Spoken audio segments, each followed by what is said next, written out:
Hello and welcome to this episode in which we're going to download and install Blender from its own website for Windows. So let's not waste any more time and jump straight into it. So the third way to download Blender is through its own website. The process is a little bit more involved, but it's nothing too difficult. So on your web browser, if you type in Blender in the search bar, we should get Blender as our top option. Just make sure it's got HTTPS, and when you click it, it's verified by Let's Encrypt. So now that we're on this page, what we want to do is go to the download tab, and because I'm on Windows, I'll be clicking this big blue button.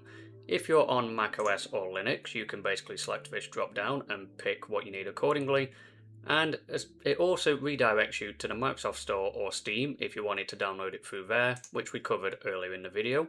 If you want to download a previous version, you can click this option here, but we will cover that later in this video anyway.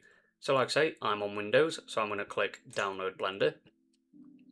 And then while that downloads, what I'm going to do is just have a quick read over what's new. So you can either watch the recap video or the showcase reel of what Blender artists have been up to.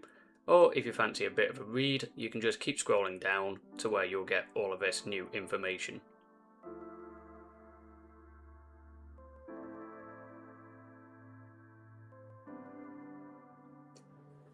So now that Blender's installed, if we go to our Downloads folder, we'll see the executable here. So if we double click that, we'll get a warning from Windows basically saying this isn't from the Microsoft Store and do we trust it? To which we will click Install anyway.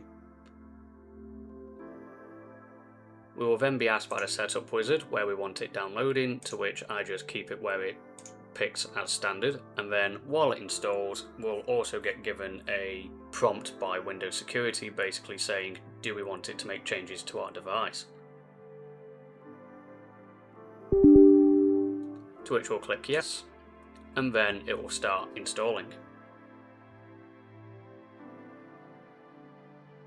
So there we go, we have now installed Blender. We can click finish, go to our search bar and type in Blender 5.2, enter, and then there we have it, we've now got Blender. So what we can do is, because this is the first time we've booted it up, we can basically select our options. So I'm English UK, Blender Dark, or we can just import Blender 5.1 preferences, which I will do. And then that should be it. You've now got Blender, which basically has the same preferences from a previous version. So it's got my Easy Tree, 3D Print and Screencast keys, so you guys can see what I'm doing. But if you wanted a fresh, clean install, just ignore that and then just click basically continue. So I hope you have learned something, and thank you for watching. I will see you in the next one.